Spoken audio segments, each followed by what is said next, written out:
So welcome to Adiba Tutorials, and I am here to first of all to thank you that you all have given a good response, of good feedback for my videos, and also you are now bothered about to complete your syllabus, to complete your chapter.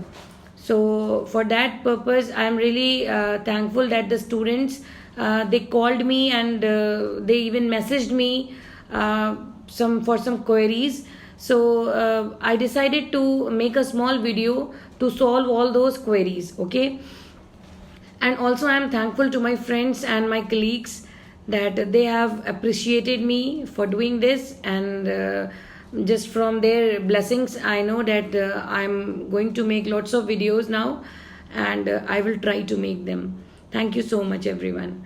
So now let's move to the queries of class ninth. First of all, class ninth, only 2-3 queries are there, but queries are queries. I have to answer those things, and a few questions of class 10th even. So I will discuss all the things in detail so that you may get the perfect answer for each of the query. Okay, so let's start.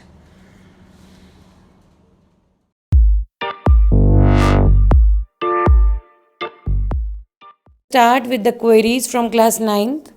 Their first question was, give the difference between farmers and farm laborers. See, I have already told you in the previous video about the farmers. Farmers, 3 types of farmers were given in your book. Basically 3 types of farmers only are there. The medium farmer, large farmer and small farmers. Okay, small farmers basically they don't have any land at all. Even they don't have a proper house to live. They live in mud house, and no proper sanitation or other facilities there. Okay, they don't have any land to work. And medium farmers, they hold some land, they have proper place to reside. Okay, and the large farmers, they have a good land with them, and they live in large houses, large areas, and they are usually called rich farmers. Okay, and the small farmers, they work on their land. Fine. So this was all about the farmers. Now here the difference is asked between the farm laborers. So now you should know who are farm laborers. So who are farm laborers?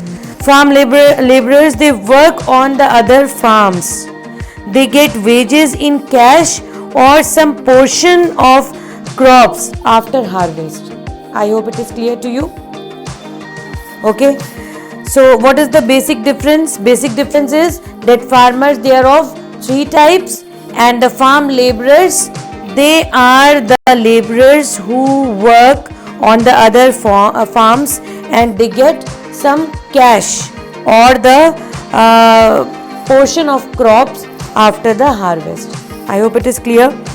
Now, what is the concept of wages?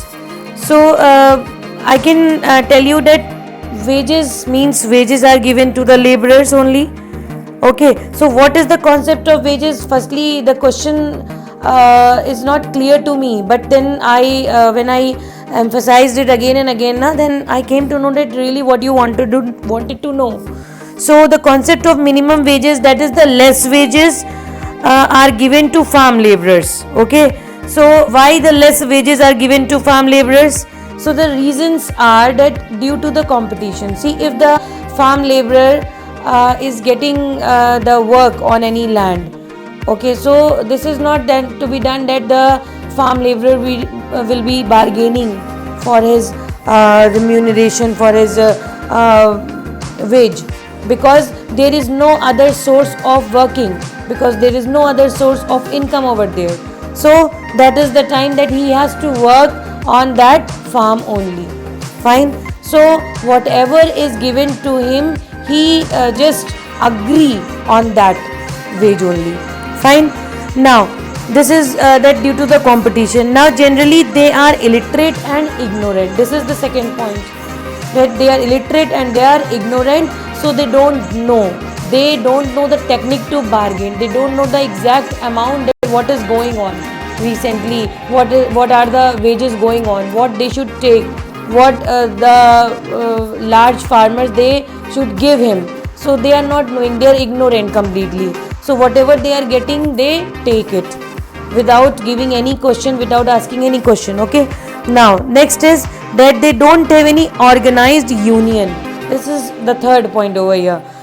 For organized union, they have to unite with the other people, but because due to their economic status, the condition is not good, so the union, they cannot make the union. Okay, so thus they face difficulty in organizing with the landowners. So this was all about the farm laborers, that what exactly the concept of wages is there, and what type of condition they face, what types of problems they face exactly. I hope these two questions both are clear to you. Okay, these two are done. Now the next question is, what is multiple cropping? This is a very simple question. No problem, I'll tell you again what is multiple cropping. See, multiple cropping, the Indian farmers, we are basically talking about the village Palampur. So Indian farmers, they grow at least two main crops in a year, but some farmers, they grow third crop also. Okay, how they grow the third crop? Because now they are means they have studied, or you can say that they are trained by the other large farmers to utilize more and more from the land, and for that utilization, what they have done, they have before understanding multiple cropping, you must know first of all the seasons. Okay, in class 8 you must have read about the seasonal crops. Okay, Kharif, then Zaid crop, okay, Kharif crop and Rabi crop. I think in class 8 you must have, because it is there in chapter 1 over there. So what is exactly that? Again, I am telling you that during rainy season, farmers grow Kharif crops, okay, in which they grow Jowar and Bajra. These crops, Jowar and Bajra, they use it for cattle feed. Okay, they use this crop for cattle feed. Now, between October and December, what they grow? They grow potato. Okay, then again when winter come, then they grow Rabi crop, that is wheat crop. So then sugar cane can also be grown. Okay, so these are the ways that the farmers, they are growing three different crops in a year. So this is called multiple cropping. So what is the advantage, what is the merit over here of doing multiple cropping? Because it balances the soil check. Okay, it balances the soil nutrients. So this helps in soil conservation. I hope it is clear. So before understanding the merits and demerits of Green Revolution, I think you should know the proper definition for Green Revolution. Okay, so firstly I am telling you that what is Green Revolution means. High productivity we are talking about, and we are using the we are using the modern methods, modern inputs of agriculture. Okay, so the use of HYV seeds, chemical fertilizers and irrigation facilities are made under this new technology. So as a result of this, what happened? The adoption of this new technology has brought a sudden growth in food grains output in the country, and this is only termed as the Green Revolution. I hope Green Revolution is clear. Okay, so the higher yields on the same piece of land became possible with the use of HYV seeds, chemical fertilizers, irrigation and modern agricultural implements. What are those modern agricultural implements? Those are tractors, threshers, harvesters, etc. Now these modern farming methods were largely used by farmers of Punjab, Haryana and Western Uttar Pradesh. But here we are talking about the Palampur village. So in Palampur village, the yield of wheat increased substantially from 1300 kg to 3200 kg per hectare. So farmers now had greater amount of surplus wheat to sell it in the market. So this was all about the Green Revolution. Now, and these were the merits of green revolution, what I told you. Okay, now let's discuss about the demerits. So when we discuss about the demerits, a question arises in our mind that the sustainability of land. Okay, what about the sustainability of land? Because land being the natural resource, this we all know, but though we are using it in a way that we are not at all careful now to use it. Okay, we are using the land, and we can say that we have overused the land. Means the life of land, if was of 70 to 80 years, now because of the usage of the modern agricultural inputs, that has just reached to 40 years only. Why?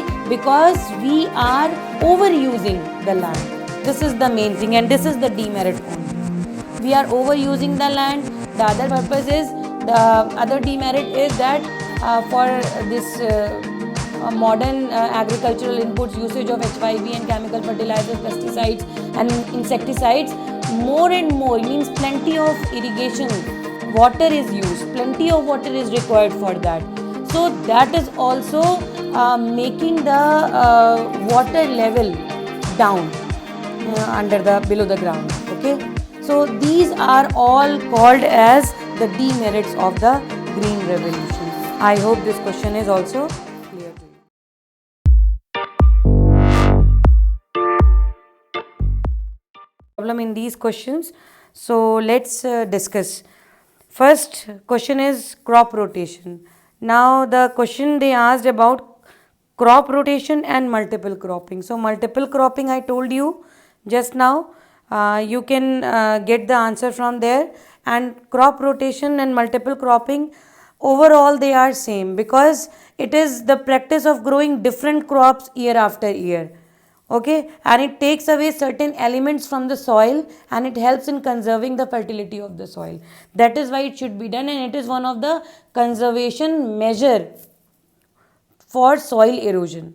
Okay, so this much is only given, or you can also take example from the multiple cropping also, that both these multiple cropping and crop rotation, the purpose of both is to make the balance in the nutrients, the elements present in the soil.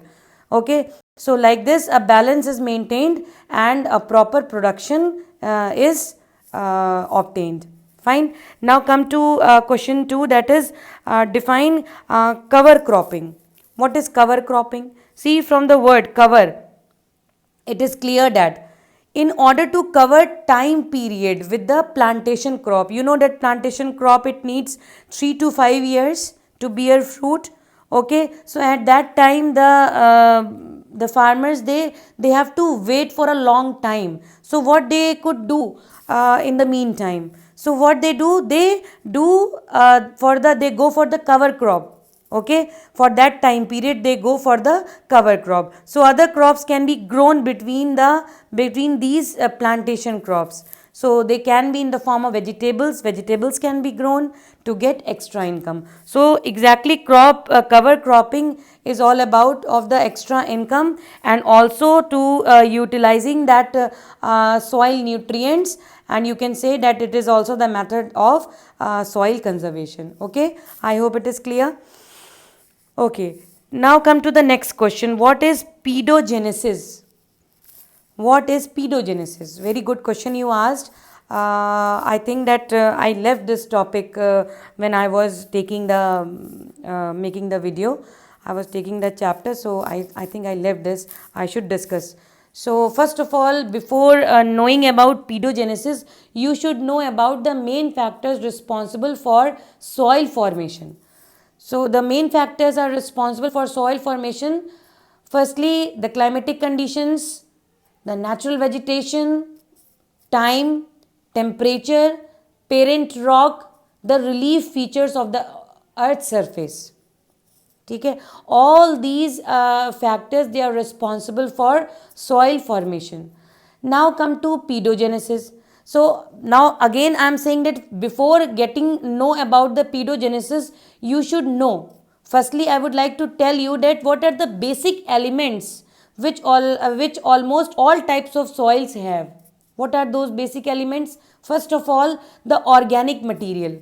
What is that organic material? That is obtained from the decomposition of plant remains and animal manures. Okay. Second is the inorganic material. What is inorganic material? That is supplied by the parent rocks. Okay. The other two are air and moisture in the soil.